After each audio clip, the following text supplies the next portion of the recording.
En mi cumpleaños número 60, mi hijo me regaló una caja vacía con una nota que decía: «Esto es lo que te mereces, viejo insoportable». 3 días después, apareció en mi puerta de rodillas implorando: «Papá, no hagas esto, yo no lo sabía», pero ya era demasiado tarde. Antes de continuar, suscríbete al canal, activa la campanita porque tenemos nuevas historias todos los días. Dale a me gusta y cuéntanos en los comentarios desde qué ciudad nos visitas.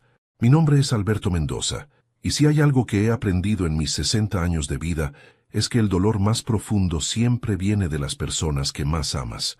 Esa verdad se grabó en mi alma como hierro al rojo vivo la tarde de mi cumpleaños, cuando mi único hijo Sebastián me entregó un regalo que cambiaría para siempre la relación entre nosotros. Era un domingo de octubre, uno de esos días en que el sol se filtra perezoso entre las cortinas de mi modesto departamento en el centro de la ciudad. Había preparado un almuerzo especial, nada ostentoso, pero sí con ese cariño que solo un padre puede poner en cada detalle. Sebastián había prometido venir a las 2 de la tarde, y como siempre, llegó puntual. Eso era algo que admiraba de él, su disciplina, heredada quizás de mis años como contador en la misma empresa donde trabajé durante 30 años. Lo vi llegar desde la ventana, caminando con esa seguridad que lo caracterizaba. A sus 35 años, Sebastián era todo lo que un padre podría desear: exitoso, inteligente, dueño de una empresa de consultoría que había crecido exponencialmente en los últimos 5 años. Vestía uno de esos trajes caros que se había acostumbrado a usar, y en sus manos llevaba una caja envuelta en papel plateado. «Feliz cumpleaños, papá», me dijo con una sonrisa que, ahora que lo pienso, no llegaba completamente a sus ojos. Nos sentamos a la mesa, conversamos sobre trivialidades, sobre el clima, sobre los cambios en el barrio. Él elogió la comida. Yo le conté anécdotas que probablemente ya había escuchado 100 veces. Era una de esas conversaciones cordiales, pero distantes, que habíamos mantenido durante los últimos años. Después del postre, Sebastián empujó la caja hacia mí. «Tu regalo», dijo simplemente. Mis manos temblaron ligeramente mientras retiraba el papel plateado. La caja era elegante, del tipo que se usa para guardar joyas costosas o documentos importantes. Mi corazón se aceleró con la expectativa de que tal vez, finalmente, mi hijo había decidido mostrarme el cariño que parecía haberse perdido entre nosotros. Abrí la tapa con cuidado. Dentro solo había vacío, un vacío que se extendía como un abismo, y en el fondo, pegada con cinta adhesiva, una nota escrita con la letra que conocía desde que Sebastián aprendió a escribir. La tomé con dedos que ya no me obedecían completamente, y leí las palabras que se grabaron a fuego en mi memoria. «Esto es lo que te mereces, viejo insoportable». El mundo se detuvo. Las palabras flotaron frente a mis ojos como si fueran escritas en el aire. Levanté la mirada hacia Sebastián, esperando encontrar alguna explicación, tal vez una broma de mal gusto, cualquier cosa que pudiera aliviar el dolor que comenzaba a expandirse por mi pecho como veneno. Pero su expresión era fría, calculada. No había arrepentimiento en sus ojos, solo una especie de satisfacción cruel que nunca antes había visto en él. «¿Ya leíste tu regalo, papá?», preguntó con un tono que destilaba desprecio. Intenté hablar, pero las palabras se ahogaron en mi garganta. Era como si hubiera recibido un golpe físico que me hubiera dejado sin aire. La caja resbaló de mis manos y cayó al suelo con un ruido sordo que resonó en el silencio tenso del departamento. «Sebastián», logré susurrar finalmente. «¿Por qué?». Se levantó de la silla con movimientos deliberadamente lentos, ajustándose el saco como si estuviera en una reunión de negocios. «Porque es hora de que sepas lo que realmente pienso de ti», respondió. «Toda mi vida he tenido que cargar con un padre mediocre, conformista, que nunca entendió lo que significaba la ambición o el éxito. Mira este lugar», dijo señalando mi departamento con un gesto despectivo. «Esto es todo lo que has logrado en 60 años. Patético». Cada palabra era un puñal. Me quedé sentado, paralizado por la sorpresa y el dolor, viendo cómo el hijo que había criado, por quien había sacrificado tanto, se transformaba ante mis ojos en un extraño lleno de resentimiento. «Me voy», anunció dirigiéndose hacia la puerta. «Y no esperes que vuelva pronto. Necesito tiempo para decidir si vale la pena mantener algún tipo de relación contigo». La puerta se cerró con un golpe que reverberó en todo el edificio. Me quedé solo, rodeado por los restos de lo que creía que era mi relación con mi hijo, sosteniendo una nota que resumía años de desprecio silencioso en 9 palabras devastadoras. Esa noche no pude dormir. Las palabras de Sebastián se repetían en mi mente como un eco interminable, pero en algún momento de la madrugada, cuando el dolor inicial comenzó a transformarse en algo más duro y frío, tomé una decisión que cambiaría nuestras vidas para siempre. Las horas después de que Sebastián se marchara, transcurrieron como en una bruma densa. Me quedé inmóvil en mi sillón favorito, ese que había comprado de segunda mano cuando él tenía 10 años, observando la caja vacía que permanecía en el suelo como evidencia de mi humillación. Pero mientras la noche avanzaba, mi mente comenzó a viajar hacia atrás, hacia los días en que ser padre era mi mayor orgullo. Sebastián nació un 15 de abril de 1988. Recuerdo cada detalle de ese día, cómo sostuvo mi dedo índice con su pequeña mano, cómo sus ojos se abrieron por primera vez para encontrarse con los míos, cómo supe en ese instante que haría cualquier cosa por protegerlo.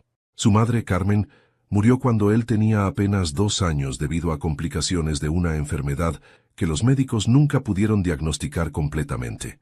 Desde entonces, fuimos solo él y yo contra el mundo. Durante sus primeros años de escuela, Sebastián era un niño brillante pero tímido. Yo trabajaba turnos dobles en la oficina contable para poder pagar su educación en el Colegio San Patricio, uno de los mejores de la ciudad. Llegaba a casa agotado, con los ojos rojos de revisar números durante 12 horas, pero siempre encontraba energía para ayudarlo con sus tareas. Nos sentábamos en la mesa de la cocina, bajo la luz amarillenta de la única lámpara que tenía suficiente potencia, y repasábamos matemáticas, historias, ciencias. «Papá», me decía con esa vocecita que aún puedo escuchar si cierro los ojos, «¿por qué trabajas tanto?» Y yo le respondía siempre lo mismo. «Porque quiero que tengas todas las oportunidades que yo nunca tuve, hijo. Quiero que seas alguien importante en la vida». Los fines de semana eran sagrados para nosotros.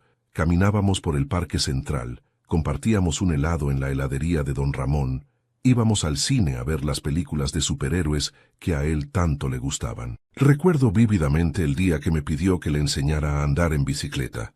Tenía 8 años, y llevaba semanas insistiendo en que ya era suficientemente grande. Compré una bicicleta usada en el mercado de pulgas, la pinté de azul porque era su color favorito, y durante todo un sábado corrí detrás de él por las calles del barrio. Al principio se caía constantemente, pero nunca se daba por vencido. «Una vez más, papá», me decía limpiándose las lágrimas y las raspones, cuando finalmente logró mantener el equilibrio y pedaleó solo por primera vez. Su grita de triunfo resonó por toda la cuadra. Se bajó de la bicicleta y corrió hacia mí con los brazos abiertos. «Lo logré, papá, lo logré». Esa noche cenamos pizza para celebrar, aunque sabía que tendría que trabajar horas extra la siguiente semana para compensar el gasto. En la secundaria, Sebastián comenzó a destacar académicamente. Era el primero de su clase, participaba en competencias de matemáticas, ganaba premios en ferias de ciencias. Yo asistía a cada evento, a cada ceremonia de premiación, aplaudiendo desde la última fila con un orgullo que me llenaba el pecho. Los otros padres comentaban entre ellos sobre los logros de mis hijos, y aunque mi ropa no era tan elegante como la suya, aunque mi auto era el más viejo del estacionamiento, me sentía como el hombre más rico del mundo. «Mi papá es contador», escuché que le decía Sebastián a un compañero durante una de esas ceremonias. «No es muy importante, pero es bueno en lo que hace». En ese momento no le di importancia a esas palabras.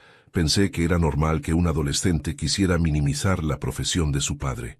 Ahora, recordando ese momento, me doy cuenta de que tal vez ya entonces comenzaba a avergonzarse de mí.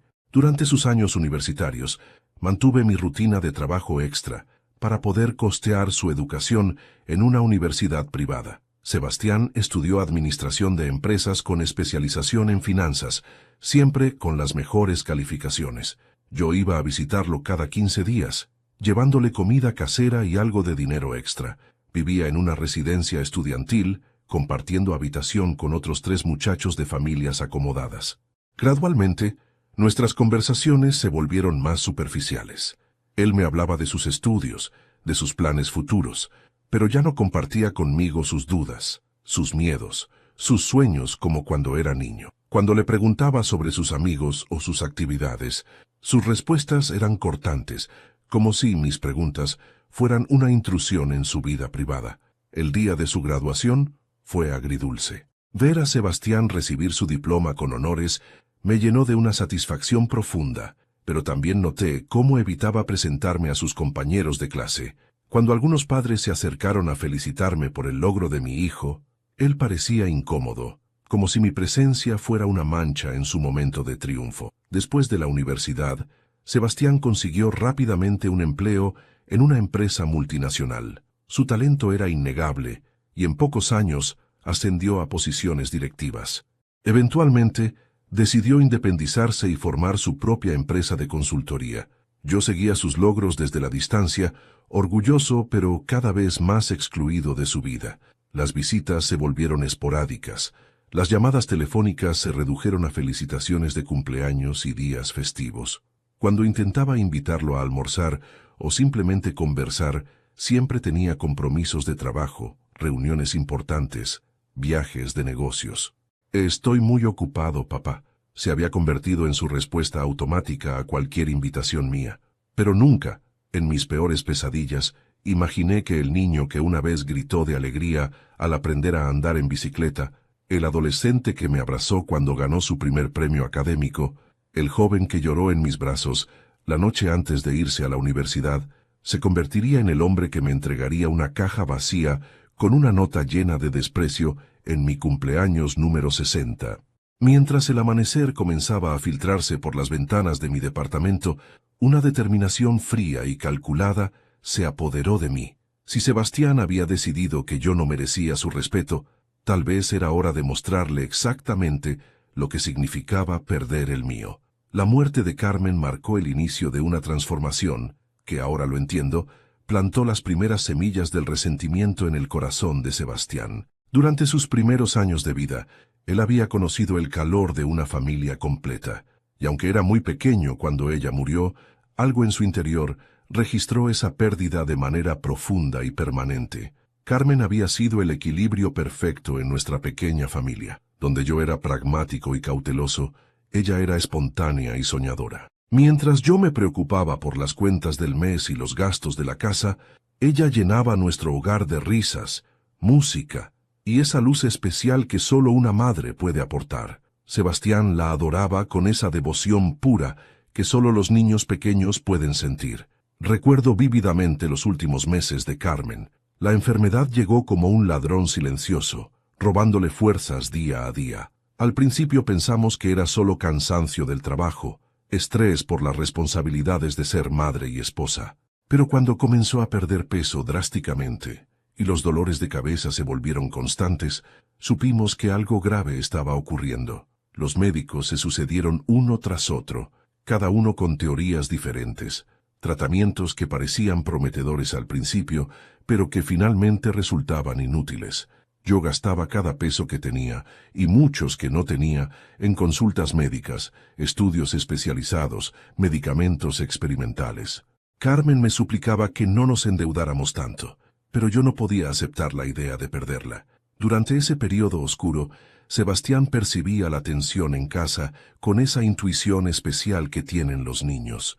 Se volvió más callado, más observador. Pasaba horas sentado junto a la cama de su madre, sosteniéndole la mano con sus pequeños dedos, como si pudiera transferirle su propia energía vital. «Mami, ¿cuándo vas a estar mejor?», le preguntaba con esa confianza inocente de que los adultos siempre encuentran soluciones para todo. La noche que Carmen murió, Sebastián estaba durmiendo en su cuarto. Había sido un día particularmente difícil, y ella había insistido en que no quería que el niño la viera en su peor momento. Alrededor de las 3 de la madrugada, su respiración se volvió irregular. La sostuve entre mis brazos mientras se desvanecía, susurrándole promesas de que cuidaría bien de nuestro hijo, que él crecería sabiendo cuánto lo había amado ella. Cuando Sebastián despertó esa mañana y preguntó por su madre, las palabras se atoraron en mi garganta. ¿Cómo le explicas la muerte a un niño de 2 años? ¿Cómo le dices que la persona más importante en su pequeño mundo se ha ido para siempre?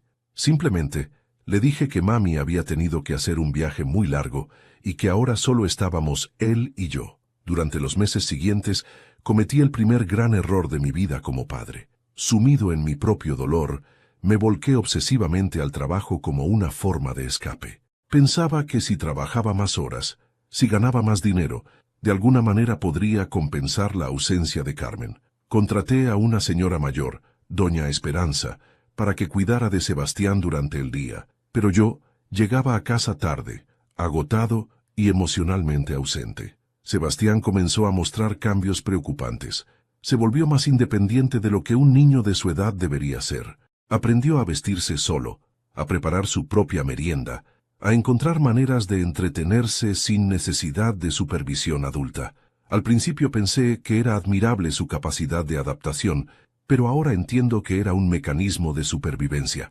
Las pocas veces que intentaba hablar con él sobre Carmen, Sebastián cerraba los ojos y se tapaba los oídos. No quiero escuchar, me decía. No quiero recordar. Interpreté esto como una forma saludable de procesar el duelo, pero ahora me doy cuenta de que era el comienzo de una coraza emocional que él construía para protegerse del dolor. Cuando cumplió 5 años, decidí que era momento de mudarnos.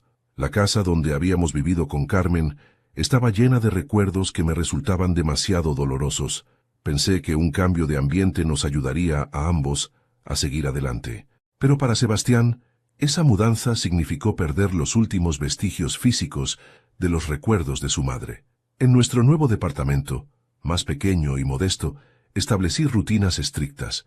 Sebastián tenía horarios fijos para todo: despertar, desayunar, ir al colegio, hacer tareas, cenar, dormir.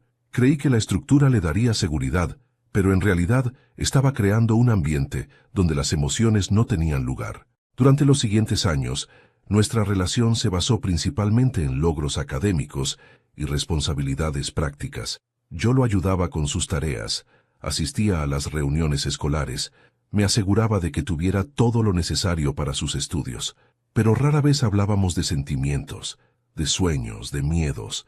Era como si ambos hubiéramos acordado tácitamente que las emociones eran territorio peligroso. Sebastián se volvió un estudiante ejemplar, pero también un niño que parecía haber saltado etapas importantes de la infancia. Era serio, responsable, maduro para su edad. Los maestros lo elogiaban constantemente, y yo me sentía orgulloso de su disciplina. No me daba cuenta de que esa madurez prematura escondía una herida que nunca había sanado completamente. Los años pasaron, y aunque nuestra vida cotidiana funcionaba con eficiencia, había un vacío emocional que ninguno de los dos sabía cómo llenar. Sebastián aprendió a no esperar demostraciones de afecto, y yo aprendí a expresar mi amor a través de sacrificios económicos y apoyo académico. Era una dinámica funcional pero fría, como un mecanismo de relojería que cumple su propósito, pero carece de alma. Ahora sentado en mi departamento con esa caja vacía aún en el suelo, me pregunto si la nota cruel de Sebastián no era solo su forma de expresar décadas de resentimiento acumulado. Tal vez en su mente, yo había sido el padre que le quitó no solo a su madre, sino también la posibilidad de procesar adecuadamente esa pérdida. Pero ya era demasiado tarde para arreglar los errores del pasado. Era hora de enfocarme en el presente y en las decisiones que tomaría a partir de ese momento. Watching Sebastian's meteoric rise in the business world was like observing a stranger who happened to share my DNA. From the moment he graduated university with highest honors, it became clear that my son possessed a ruthless intelligence and ambition that I had never seen in him during his childhood.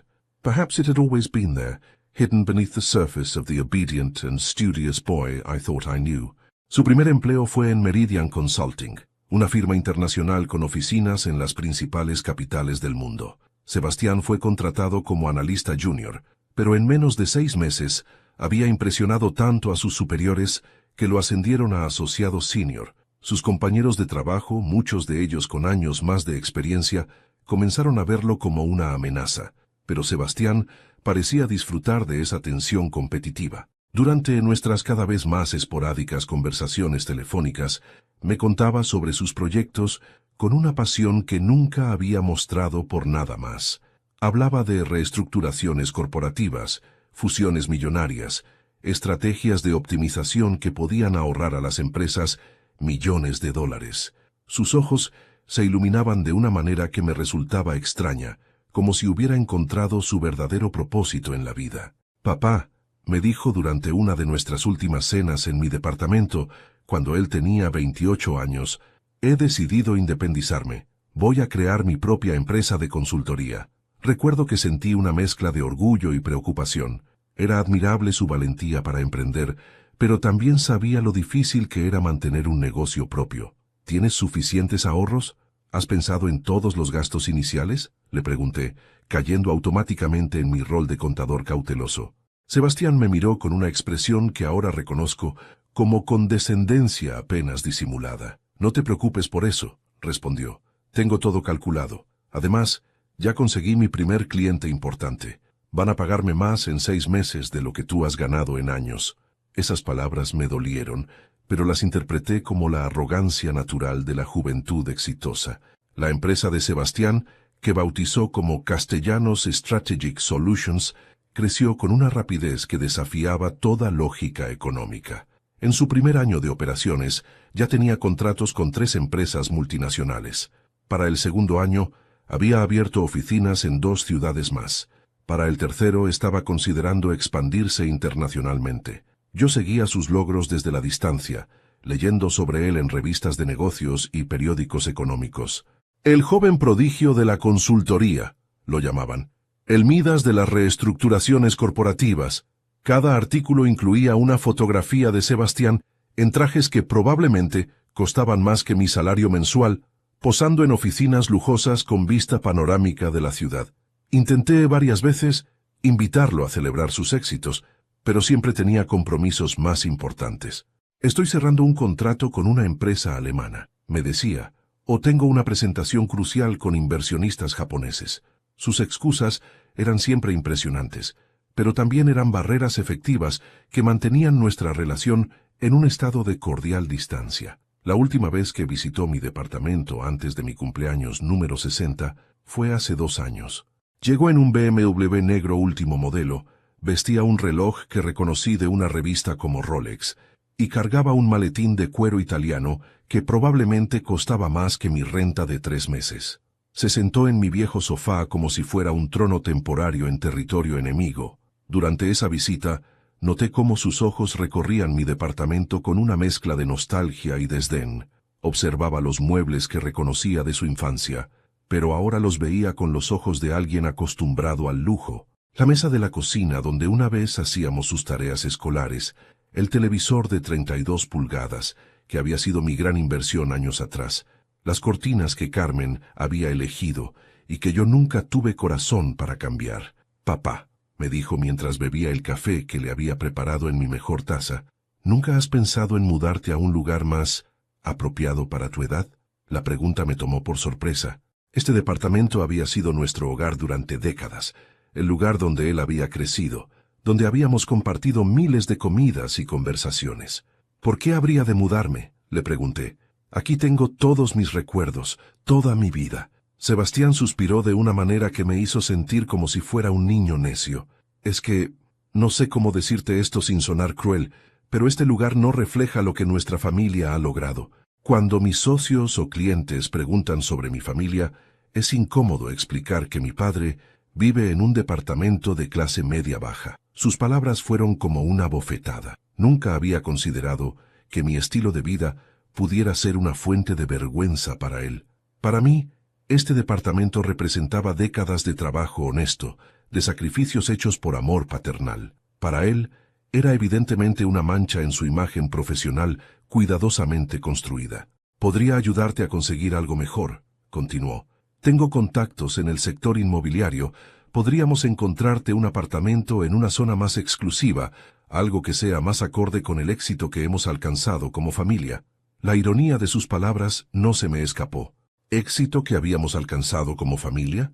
Su éxito era enteramente suyo, construido sobre la base de la educación que yo había financiado con mis turnos dobles y mis sacrificios, pero aparentemente eso no contaba en su definición de logro familiar. Decliné su oferta educadamente, explicándole que estaba cómodo donde estaba, que tenía amigos en el barrio, que conocía cada rincón de estos alrededores, pero vi en sus ojos una frustración que no supo ocultar completamente. Para Sebastián, mi negativa a mejorar mi situación era otra evidencia de mi falta de ambición, de mi conformismo mediocre. Esa noche, después de que se marchara, me quedé despierto durante horas pensando en nuestra conversación. Me di cuenta de que para mi hijo yo me había convertido en un recordatorio incómodo de un pasado que prefería olvidar.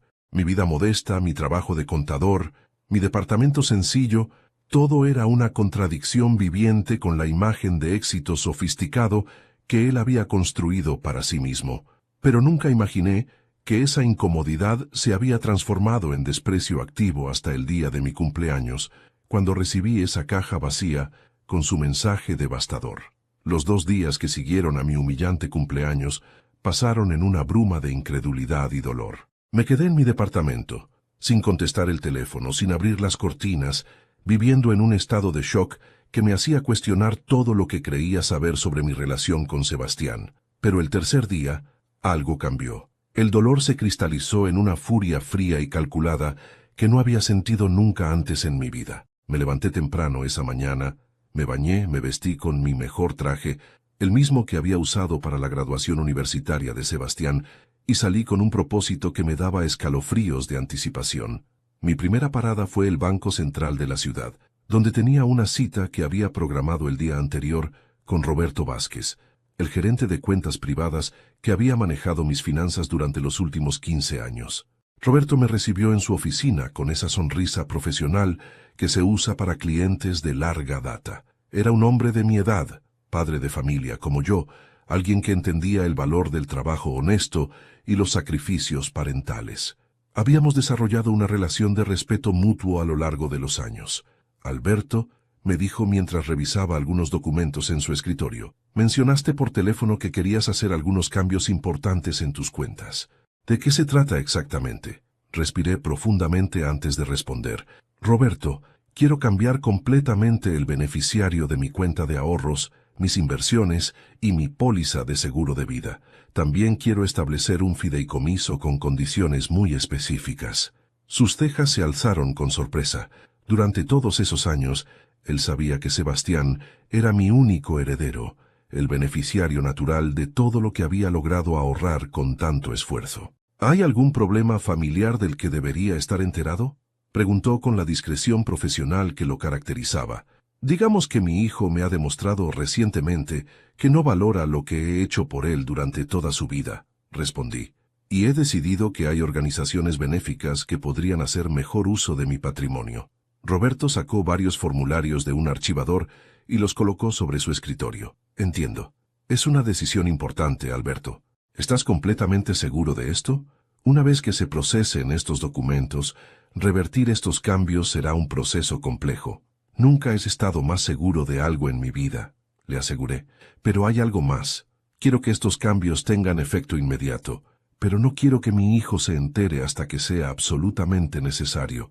Durante las siguientes 2 horas, llenamos formulario tras formulario. Cambié el beneficiario de mi cuenta de ahorros, que contenía los ahorros de toda una vida de trabajo, a la Fundación de Niños Huérfanos San José.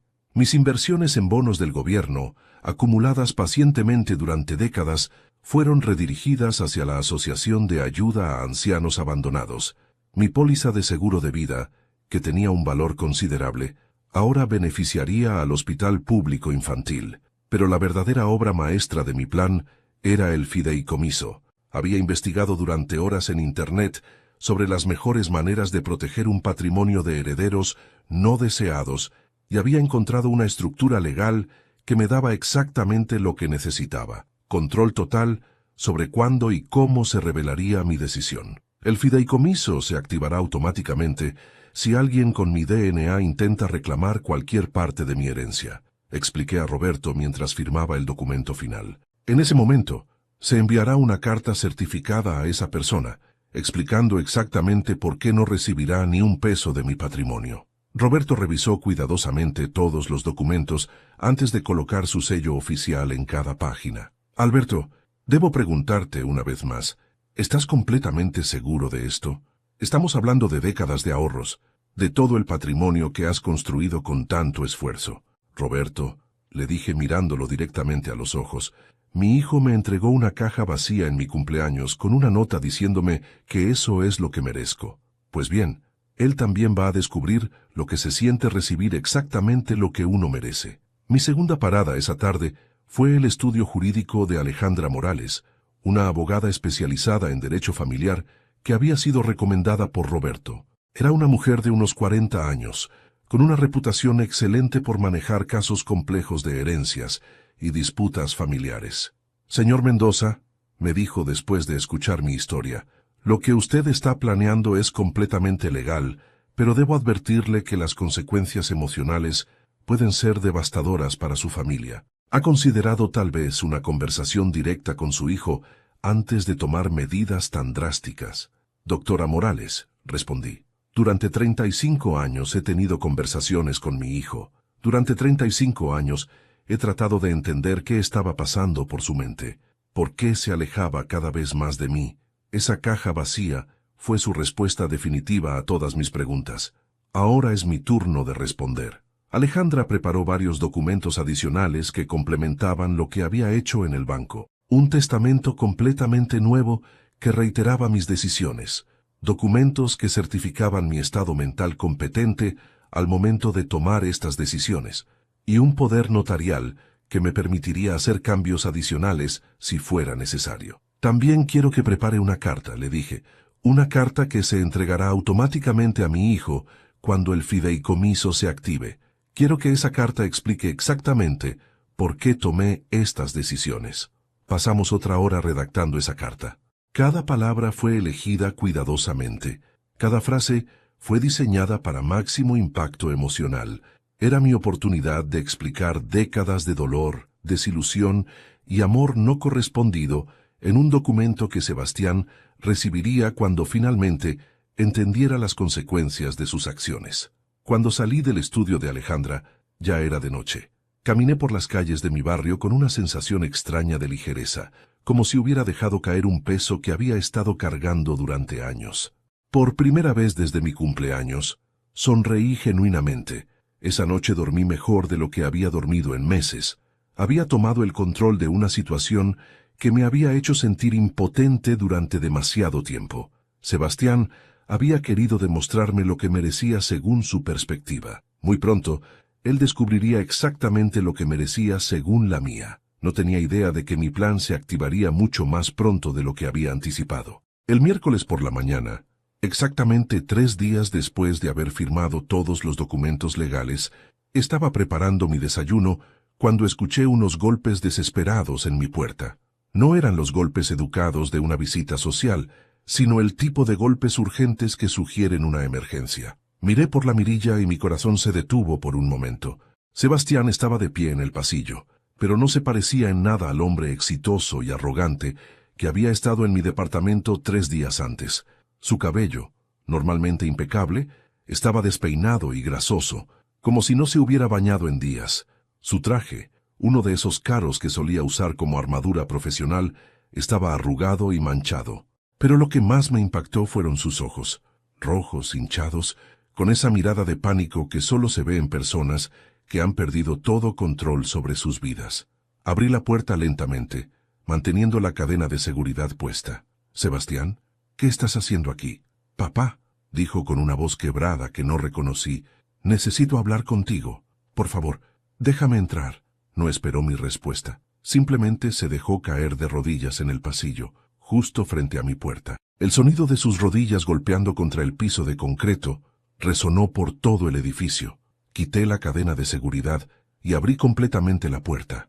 La imagen de mi hijo, el exitoso empresario, arrodillado en el suelo del pasillo de mi modesto edificio, era tan surrealista que por un momento pensé que estaba soñando. «Papá, no hagas esto», susurró, y entonces comenzó a llorar. No era el llanto controlado de un adulto tratando de mantener su compostura, sino el llanto desgarrador de un niño completamente perdido.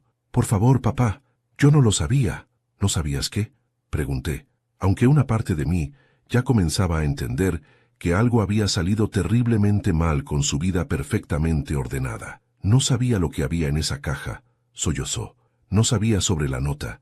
Te juro por la memoria de mi madre que yo no sabía nada». Esas palabras me golpearon como un rayo. Durante 3 días, había estado operando bajo la suposición de que Sebastián había orquestado conscientemente mi humillación, que había elegido deliberadamente herirme de la manera más cruel posible. Pero la desesperación en su voz, la genuina sorpresa en sus palabras, sugería algo completamente diferente.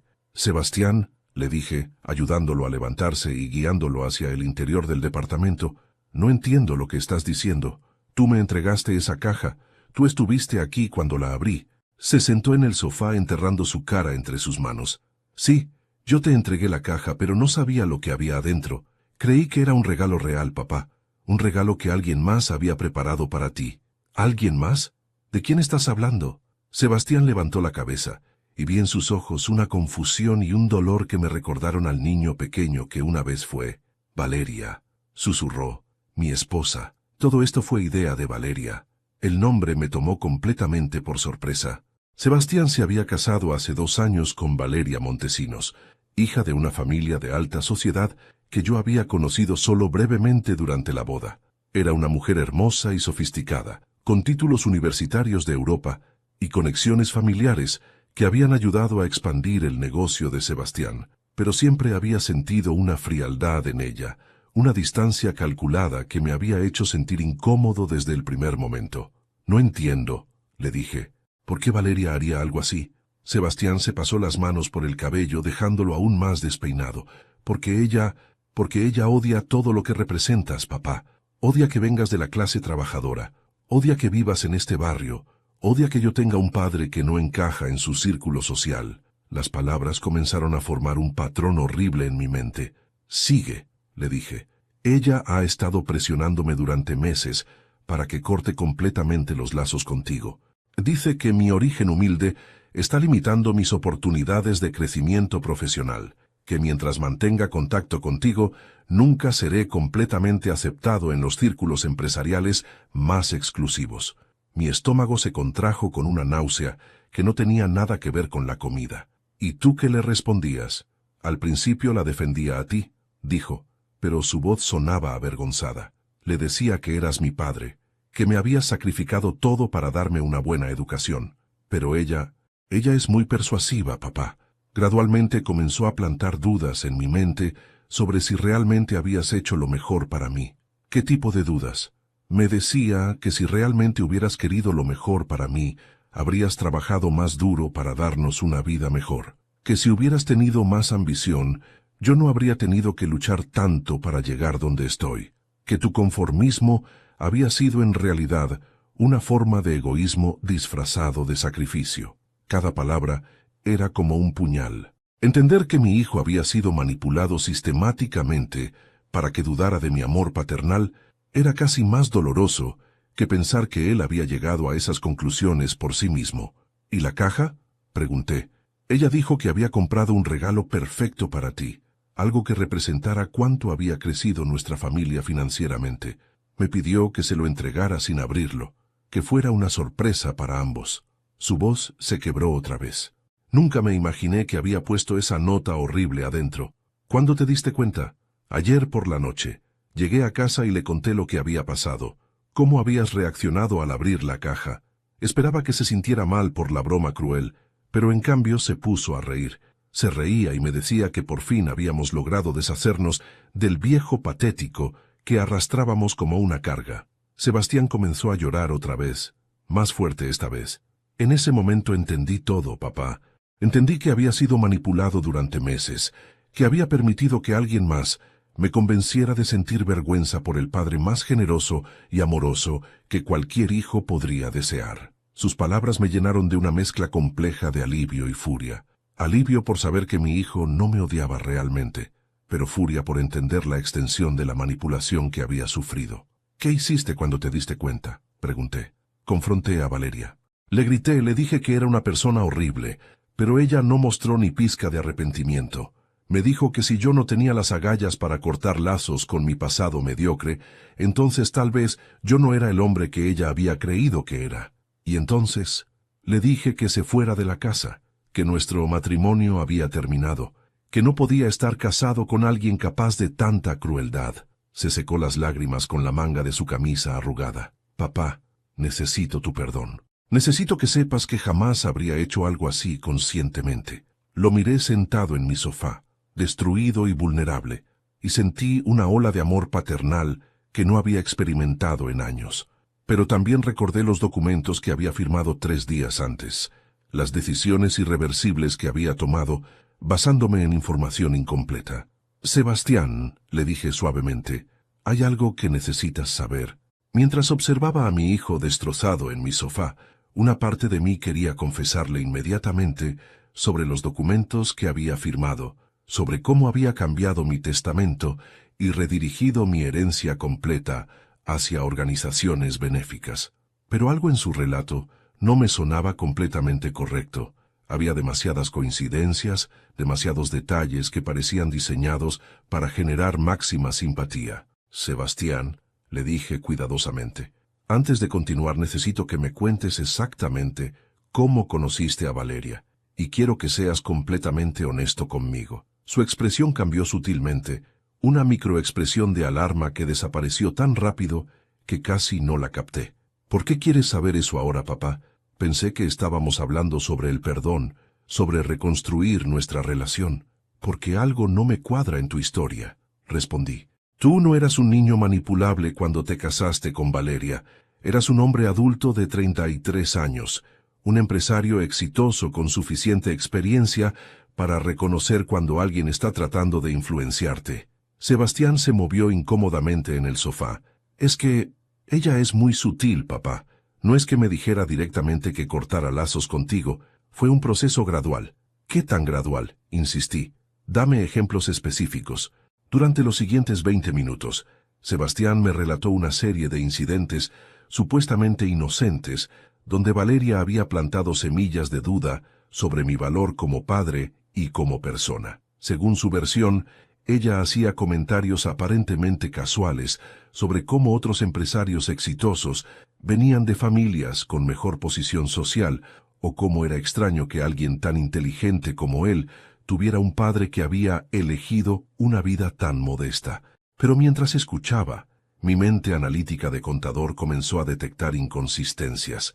Las fechas no coincidían, los eventos que describía habrían requerido un nivel de manipulación psicológica tan sofisticado que parecía más propio de una novela que de la vida real. Sebastián, lo interrumpí. ¿Dónde está Valeria ahora? Se fue a casa de sus padres después de nuestra pelea, respondió rápidamente. Probablemente está allí contándoles su versión de los eventos. ¿Y tú no has intentado contactarla desde entonces? No, papá. Estoy demasiado enojado. Además, lo único que me importa ahora es arreglar las cosas contigo. Algo en su tono me hizo decidir que era momento de verificar su historia. Sebastián, voy a preparar café. ¿Por qué no llamas a Valeria ahora mismo? Pones el teléfono en altavoz y la confrontas sobre lo que hizo. Quiero escuchar directamente de ella lo que pasó. El color se fue completamente del rostro de Sebastián. No creo que sea una buena idea, papá. Ella va a negar todo. Va a inventar alguna historia para hacerse la víctima. Si realmente es tan manipuladora como dices, entonces no deberías tener problema en exponerla frente a mí, insistí. Llámala ahora. Sebastián sacó su teléfono con manos temblorosas. Marcó un número, pero antes de que la llamada se conectara, colgó. No puedo hacerlo, papá. Aún estoy muy emocional. En ese momento, decidí hacer algo que no había hecho en años. Actuar como el contador suspicaz que había sido durante 3 décadas. Sebastián, dame tu teléfono. ¿Qué? ¿Por qué? Porque quiero ver tus mensajes de texto con Valeria de los últimos días. Si realmente tuvieron esa pelea terrible que describes, debe haber evidencia de ello. Papá, eso es privado. Sebastián, le dije con una firmeza que no había usado con él desde que era adolescente, dame el teléfono ahora mismo, o esta conversación termina aquí. Reluctantemente, me entregó el dispositivo. Navegué hasta sus mensajes de texto y busqué las conversaciones con Valeria. Lo que encontré me heló la sangre. Los mensajes más recientes no mostraban ninguna pelea. De hecho, mostraban algo completamente diferente. Había una conversación de hace 2 días, justo después de mi cumpleaños, donde Sebastián le enviaba mensajes a Valeria, describiendo mi reacción a la caja vacía. ¿Funcionó?, había escrito Valeria. Perfectamente, había respondido Sebastián. Nunca lo había visto tan destruido. Creo que finalmente entendió el mensaje. Excelente. ¿Crees que ahora dejará de molestarte con sus invitaciones patéticas? Definitivamente. Y si no, tengo algunas ideas más para asegurarme de que mantenga la distancia. Seguí leyendo, encontrando mensaje tras mensaje que revelaban la verdad devastadora. Sebastián no había sido manipulado por Valeria. Él había sido el arquitecto principal de mi humillación, y ella había sido una cómplice entusiasta pero secundaria. Había mensajes donde discutían diferentes ideas para enseñarme una lección sobre mi lugar en su nueva vida. La caja vacía había sido idea de Sebastián, inspirada por su frustración de que yo no entendiera las indirectas sobre mantener distancia de su vida profesional y social. Sebastián, le dije con una voz que no reconocí como mía, ¿podrías explicarme estos mensajes? Su rostro se transformó completamente. La máscara de vulnerabilidad y arrepentimiento desapareció, reemplazada por algo mucho más frío y calculado. Por un momento, vi al verdadero Sebastián, al hombre en quien se había convertido cuando pensaba que nadie estaba observando. Papá, dijo con una voz súbitamente calmada. ¿Puedo explicar? No, lo interrumpí. Ya no necesito más explicaciones. Acabo de leer toda la verdad que necesitaba conocer. Se puso de pie y por primera vez en esta conversación recuperó algo de su compostura habitual.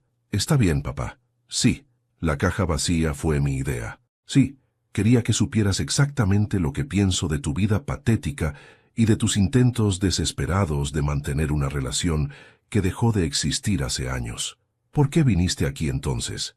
¿Por qué este espectáculo de arrepentimiento? Sebastián sonrió, y esa sonrisa fue lo más frío que había visto en mi vida. Porque mi abogado me informó ayer que habías hecho algunos cambios importantes en tus cuentas bancarias, cambios que podrían afectar mi herencia futura. Ahí estaba. La verdad finalmente emergía. Sebastián no había venido por remordimiento o amor filial. Había venido porque se había enterado de mis movimientos financieros y temía perder el dinero que daba por sentado que heredaría algún día. ¿Cómo se enteró tu abogado?, pregunté. Tengo contactos en varios sectores financieros, papá. No es difícil monitorear las actividades bancarias de alguien cuando sabes dónde buscar. En ese momento, entendí que la persona parada frente a mí no era el niño que había criado con tanto amor. Era un extraño que había aprendido a usar todos los recursos a su disposición, incluidos contactos cuestionables, para proteger sus intereses financieros. Sebastián, le dije, creo que es hora de que te vayas. No hasta que deshajes lo que hiciste con tu herencia, respondió. Ese dinero me pertenece por derecho y no voy a permitir que tu despecho senil me lo quite. Esas palabras fueron la confirmación final de todo lo que necesitaba saber sobre quién era realmente mi hijo. La máscara finalmente había caído por completo. El Sebastián vulnerable y arrepentido había desaparecido, reemplazado por un hombre frío y calculador que no se parecía en nada al niño que había criado. Pero lo que vino después me enseñó que aún no conocía toda la extensión de su transformación. Sebastián, le dije, ese dinero no te pertenece por derecho. Es mi dinero ganado con mi trabajo, y puedo hacer con él lo que considere apropiado. Su respuesta me dejó sin aliento. No, papá, ese dinero es tanto mío como tuyo, y tengo los documentos para probarlo. Sacó un sobre de Manila del maletín que había traído consigo. Dentro había una serie de documentos que reconocí inmediatamente. Copias de contratos de préstamos que había firmado años atrás para financiar la educación universitaria de Sebastián, pero también otros documentos que nunca había visto antes.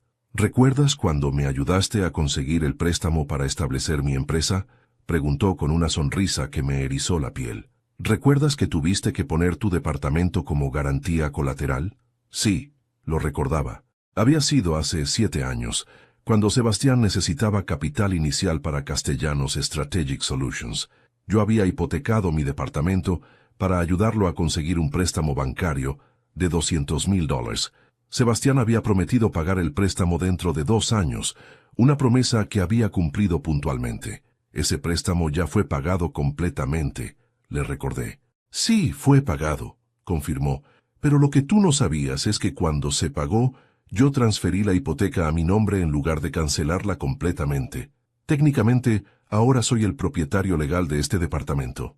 Sentí como si el suelo se estuviera desmoronando bajo mis pies. Eso es imposible. Yo nunca firmé ningún documento autorizando esa transferencia. Sebastián sacó otro conjunto de papeles del sobre.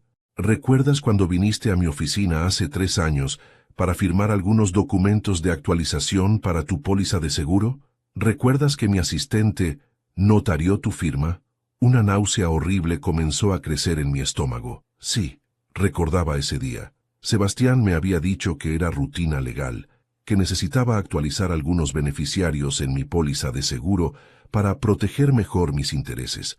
Había firmado varios documentos sin leerlos completamente, confiando en que mi hijo nunca me haría daño. Esos documentos no eran solo para tu póliza de seguro, continuó Sebastián. También incluían una autorización para transferir la propiedad de este departamento a mi nombre cuando el préstamo original fuera cancelado. Eso es fraude, logré susurrar. No, papá, es planificación financiera inteligente. Y es completamente legal porque tú firmaste voluntariamente todos los documentos necesarios. Me senté pesadamente en mi silla, sintiendo como si hubiera envejecido 10 años en 10 minutos. Durante 3 años había estado viviendo en un departamento que ya no me pertenecía, sin saberlo, pero eso no es todo, continuó Sebastián, claramente disfrutando de mi shock. ¿Recuerdas tu cuenta de ahorros en el Banco Nacional? ¿La que tienes desde hace 20 años? Asentí débilmente. Hace 2 años, cuando me diste poder legal temporal para manejar tus finanzas, mientras estabas en el hospital por tu operación de vesícula, transferí gran parte de esos ahorros a una cuenta conjunta que abría nuestros nombres. Por ley, tengo acceso completo a esos fondos. La operación de vesícula había sido un procedimiento menor, pero las complicaciones postoperatorias me habían mantenido hospitalizado durante 2 semanas. Sebastián se había ofrecido generosamente a manejar mis cuentas y pagar mis gastos médicos mientras me recuperaba. Yo había firmado el poder legal pensando que era por un periodo corto y para propósitos específicos. Nunca revocaste ese poder legal, papá, me informó. Sigue vigente y me da autoridad legal para manejar todas tus finanzas.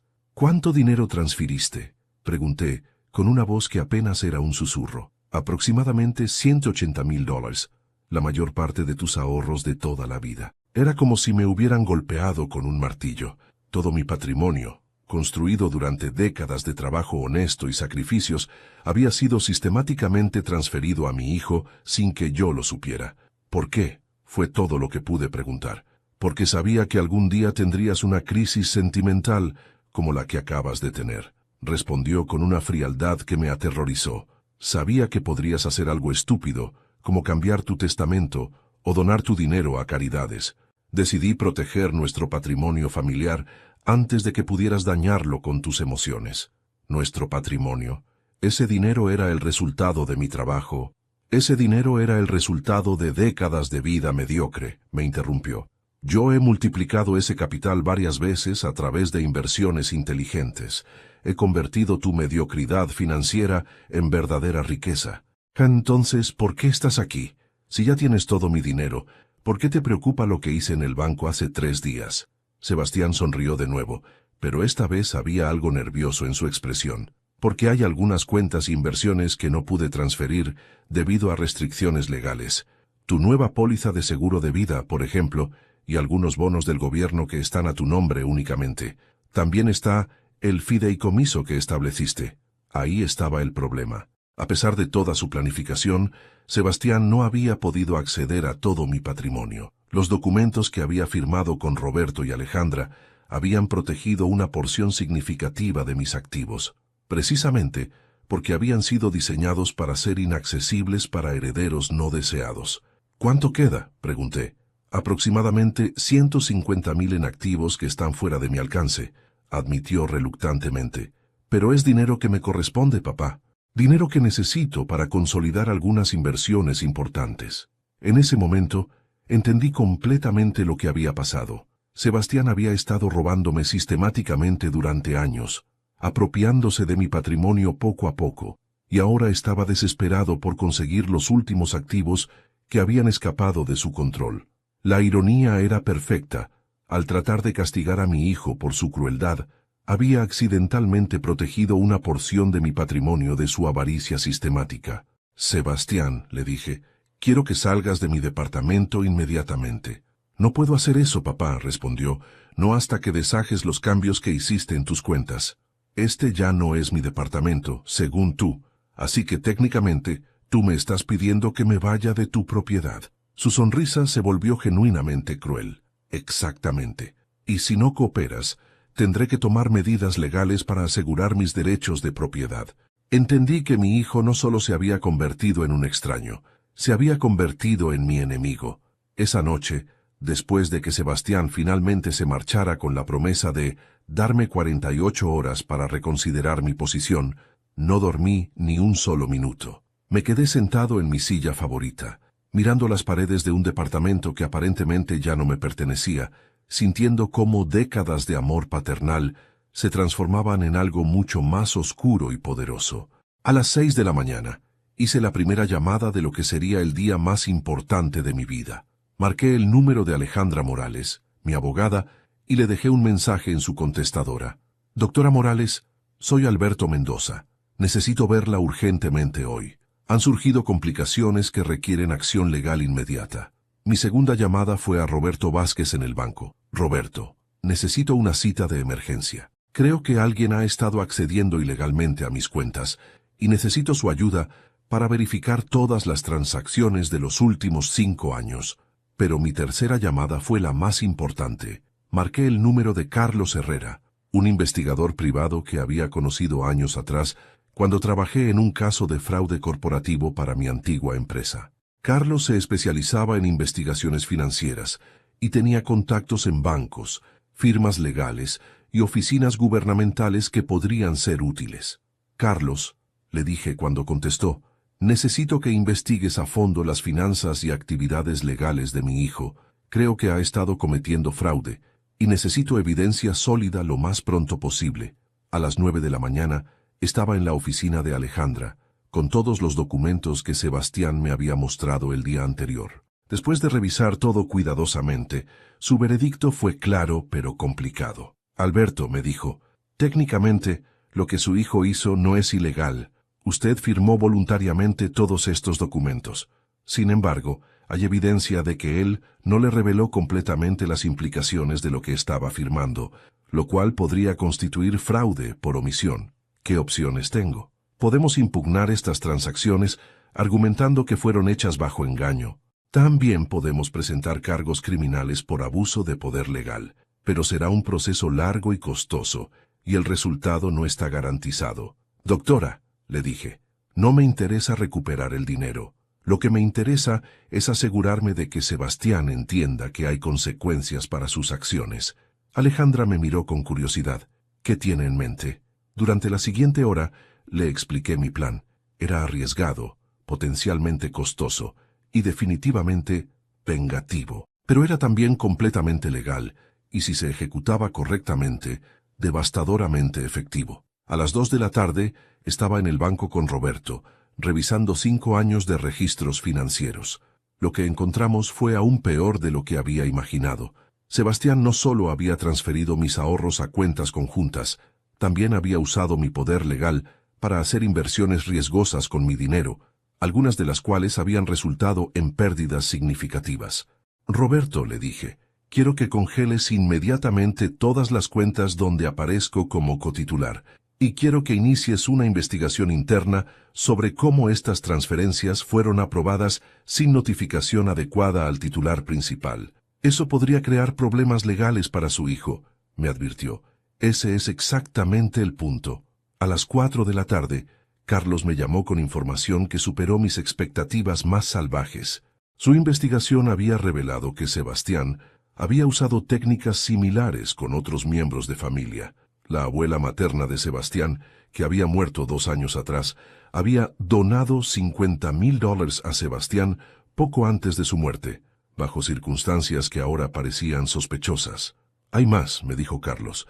Tu hijo ha estado inflando significativamente sus ingresos reportados para conseguir préstamos bancarios. También hay evidencia de que algunas de sus transacciones comerciales involucran evasión fiscal, suficiente para una investigación oficial. Más que suficiente. ¿Quieres que proceda? Procede con todo. Esa noche ejecuté la fase final de mi plan. Llamé a Sebastián y le dejé un mensaje. Hijo, He reconsiderado mi posición. Quiero que vengas mañana a las 10 de la mañana para discutir cómo podemos resolver esta situación amigablemente. Sebastián llegó puntualmente, vestido otra vez con uno de sus trajes caros, claramente esperando que hubiera capitulado ante su chantaje. Pero cuando abrí la puerta, no estaba solo. Sebastián, le dije, me gustaría presentarte al detective Martínez de la Unidad de Delitos Financieros y al auditor Jiménez de la Dirección de Impuestos Internos. El color se fue completamente de su rostro. ¿Qué está pasando aquí? El detective Martínez se adelantó. Señor Castellanos, tenemos una orden para arrestarlo por fraude financiero, abuso de poder legal y evasión fiscal. También tenemos órdenes para congelar todas sus cuentas bancarias y activos mientras se lleva a cabo la investigación. Esto es imposible, tartamudeó Sebastián. No he hecho nada ilegal. Mi padre firmó voluntariamente todos esos documentos. Señor Castellanos, intervino el auditor Jiménez. También tenemos evidencia de que ha estado reportando ingresos falsos para obtener préstamos y que ha evadido impuestos por aproximadamente $300,000 durante los últimos 3 años. Sebastián me miró con una expresión de incredulidad y furia. ¿Tú hiciste esto? ¿Tu propio hijo? Sebastián, le respondí calmadamente. Durante 35 años te enseñé sobre honestidad, trabajo duro y respeto. Tú elegiste ignorar todas esas lecciones. Ahora vas a aprender sobre consecuencias. Mientras se lo llevaban esposado, gritó, «Esto te va a costar todo lo que tienes. Voy a arruinarte». «Ya me arruinaste», le grité de vuelta. «El día que me entregaste esa caja vacía, arruinaste todo lo que importaba entre nosotros. Ahora estamos iguales». Esa noche, por primera vez en semanas, dormí profundamente. La justicia tardía es aún justicia, y mi hijo finalmente iba a entender lo que se sentía recibir exactamente lo que uno merece. 6 meses después del arresto de Sebastián, me encuentro sentado en el mismo departamento donde todo comenzó, pero viviendo una realidad completamente diferente. Los eventos que siguieron a esa mañana fueron como dominós cayendo uno tras otro, cada revelación más devastadora que la anterior. Sebastián fue condenado a 3 años de prisión por fraude financiero y evasión fiscal. Su empresa, Castellanos Strategic Solutions, se declaró en bancarrota cuando salió a la luz que había estado usando dinero de clientes para cubrir sus gastos personales y inversiones riesgosas. Valeria, como era predecible, se divorció de él inmediatamente y se mudó a Europa, llevándose consigo todo lo que pudo liquidar antes de que los activos fueran congelados. El proceso legal me devolvió aproximadamente $120,000 de mis ahorros originales, aunque los abogados y las complicaciones bancarias consumieron una parte significativa. Más importante aún, las investigaciones revelaron que la transferencia de propiedad de mi departamento había sido realizada de manera fraudulenta, y pude recuperar la titularidad legal de mi hogar, pero la victoria se sintió extrañamente vacía. Durante los primeros meses después del arresto, experimenté algo que solo puedo describir como alivio tóxico. Cada noticia sobre los problemas legales de Sebastián, cada artículo de periódico que detallaba su caída de la gracia, me llenaba de una satisfacción amarga que sabía que no era saludable. Había obtenido mi venganza, pero el precio emocional fue mayor de lo que había anticipado. La realidad de haber enviado a mi propio hijo a prisión comenzó a pesarme de maneras que no había previsto. Sí, él había demostrado ser manipulador, codicioso y cruel. Sí, había merecido enfrentar las consecuencias de sus acciones, pero seguía siendo el niño que una vez sostuve entre mis brazos, el niño que aprendió a andar en bicicleta corriendo detrás de mí, el joven que lloró en mis brazos cuando se fue a la universidad. Hace 2 semanas recibí una carta de Sebastián desde la prisión. Era la primera comunicación directa que habíamos tenido desde su arresto. La carta era diferente a todo lo que había esperado. No contenía súplicas de perdón, ni intentos de manipulación. En cambio, era una reflexión madura y dolorosa sobre cómo habíamos llegado a este punto. «Papá», escribía, «he tenido 6 meses para pensar sobre lo que pasó entre nosotros, y creo que finalmente entiendo algunas cosas que nunca había visto antes. Tienes razón en que merecía enfrentar las consecuencias de mis acciones. Lo que hice fue imperdonable, no solo financieramente, sino emocionalmente. La carta continuaba con una disección brutal de cómo había permitido que su éxito profesional se convirtiera en arrogancia, cómo había comenzado a ver mi vida modesta como un reflejo negativo de su nueva identidad, y cómo había racionalizado gradualmente el tratamiento cruel hacia mí como algo que yo me había buscado por no aspirar a más.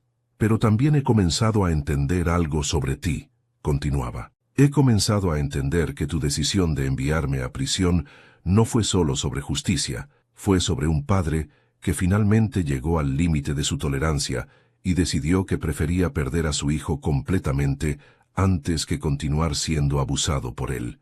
Esas palabras me golpearon como un rayo. Durante meses había justificado mis acciones como búsqueda de justicia, pero Sebastián había visto a través de mis racionalizaciones.